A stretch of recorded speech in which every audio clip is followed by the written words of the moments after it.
Lesson 15. My thoughts are images that I have made. It is because the thoughts you think appear as images that you do not recognize them as nothing. You think them, and so you think you see them. This is how your seeing was made. This is a function you have given your body's eyes. It is not seeing. It is image making. It takes the place of seeing, replacing vision with illusions. This introductory idea to the process of image making that you call seeing will not have much meaning for you. You will begin to understand it when you have seen little edges of light around the same familiar objects which you see now. That is the beginning of real vision. You can be certain that real vision will come quickly when this has occurred. As we go along, you may have many light episodes.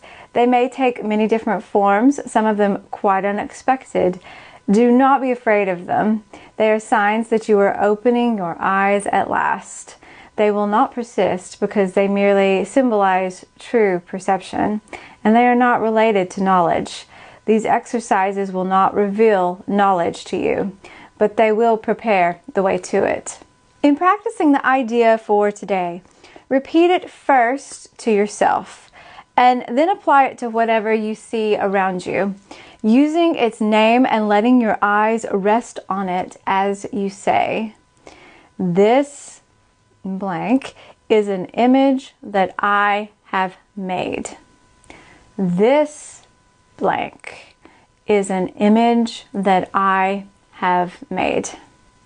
It is not necessary to include a large number of specific subjects for the application of today's idea. It is necessary, however, to continue to look at each subject while you repeat the idea to yourself. The idea should be repeated quite slowly each time. Although you will obviously not be able to apply the idea to very many things during the minute or so of practice that is recommended, try to make the selection as random as possible. Less than a minute will do for the practice periods if you begin to feel uneasy.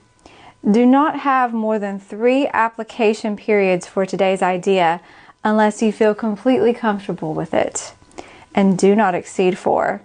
However, the idea can be applied as needed throughout the day. My thoughts are images that I have made. All thinking produces form at some level, and I love the use of this verb, produces. Notice that verb is neutral. This is where I geek out about A Course in Miracles. It's brilliant because if we're thinking with God, we're thinking with love. If it's a loving thought, then we are creating. If we are thinking we're thinking, we're not thinking with love. We're not thinking with God. Anything that's not of love is a miscreation, or we are making. So we're creating with love. We are making with lovelessness. But I love the neutrality in that principle. All thinking produces form at some level. That's just my little nerdy thing there. So all thinking produces form at some level. All thinking produces form, and it can be an image. So we're making images, if it's not of love, making images. And it's a type of creation, but it's a miscreation. It's not aligned with love. But it will have effects here in the world. And the more that we use our physical senses to believe in that, the more at the effect of it we will be, because our belief in it will be stronger. But if it is not of love, that means it's temporary. All that is love is eternal and cannot be changed, altered, or abolished in any way.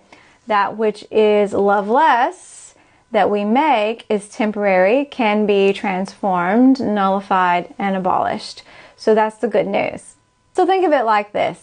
Just as AI can produce images based on keywords and certain parameters, our minds can produce images based on the thoughts we think and the judgments we hold, the past associations, interpretations, definitions, meaning, concepts, and ideas that we assigned to it.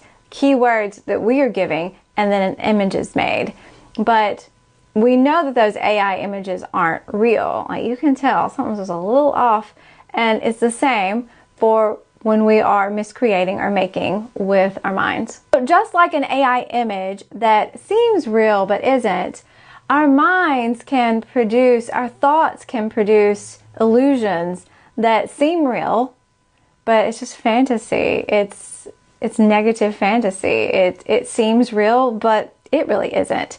So we must learn to become aware of our thoughts, to discern what is real and what isn't real, to question it, and then be able to transform it with a real thought, one of love. Remember, if the thinking is of love, it is of God. It is real and eternal. If it is not, it is an illusion. It is an image we have made, and it can be transformed with thoughts of love. Just because you see it online doesn't mean it's real. Just because you think it and see it in your mind doesn't mean it's real. So let's gather some real eternal spiritual evidence here and use the power of love to lead our human experience here in the world. I'll see you tomorrow.